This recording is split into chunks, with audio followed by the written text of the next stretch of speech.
প্রায় দেড় যুগের শাসন শেষে ক্ষমতা ছাড়তে বাধ্য হলেন প্রধানমন্ত্রী শেখ হাসিনা। তবে ক্ষমতা ছাড়ার কয়েক ঘন্টা আগেও রীতিমতো তোলপাড় ফেলে দেন গণভবনে। কি হয়েছে শেষ 5 ঘন্টায়, কিভাবে বল প্রয়োগ করে ক্ষমতা ধরে রাখতে চেয়েছিলেন, তেমনই চাঞ্চল্যকর এক তথ্য প্রকাশ করল দেশের শীর্ষস্থানীয় সংবাদ মাধ্যম প্রথম আলো।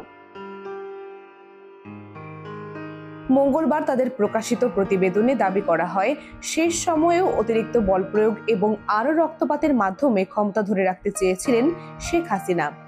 দেশ ছাড়ার আগে সকাল 10:30 থেকে প্রায় 1 ঘন্টা রাষ্ট্রীয় বিভিন্ন বাহিনীর শীর্ষ কর্মকর্তাদের চাপ দিয়েছিলেন তিনি। তবে পরিস্থিতি যে একেবারেই নিয়ন্ত্রণের বাইরে সেটা তিনি কিছুতেই মানতে চাচ্ছিলেন না, কিছুতেই ক্ষমতা ছাড়তে চাইছিলেন না তিনি। রোববার দিনভর সারা দেশে ব্যাপক সংঘাত ও প্রাণহানি ঘটানোর পরও ছাত্র জনতার আন্দোলন সামাল দিতে পারেননি শেখ হাসিনা।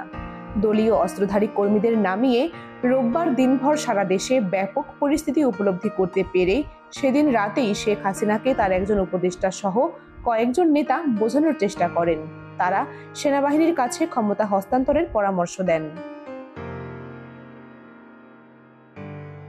তবে কিছুতেই তা মানতে পারেননি প্রধানমন্ত্রী, বরং সোমবার থেকে কারফিউ আরও কড়াকড়ি করতে বলেন তিনি।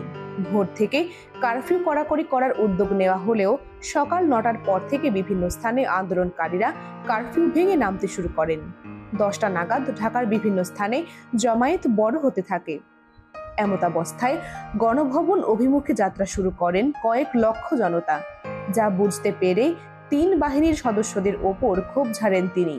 পুলিশ পারলে কেন অন্য বাহিনীরা পারছে না, এমন মন্তব্য করেন তিনি।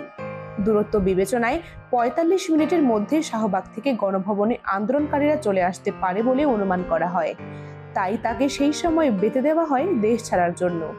এরপর শেখ রেহানা ও জয়ের সঙ্গে আলাপ করেন সংশ্লিষ্টরা। এরপর জোরপূর্বক পদত্যাগ করতে রাজি হন হাসিনা, যার পরবর্তীতে বিবিসিকে জানান তার সন্তান সজীব ওয়াজেদ জয়।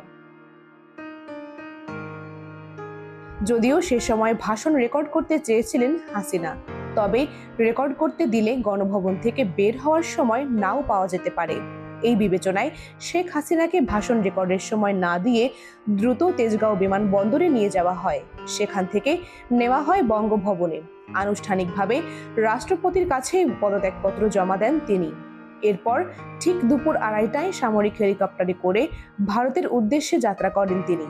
সর্বশেষ পাওয়া তথ্য অনুযায়ী ভারতের ত্রিপুরা রাজ্যের আগরতলা হয়ে দিল্লি পৌঁছেছেন তিনি। সেখান থেকে তার যুক্তরাজ্য যাওয়ার সম্ভাবনা রয়েছে।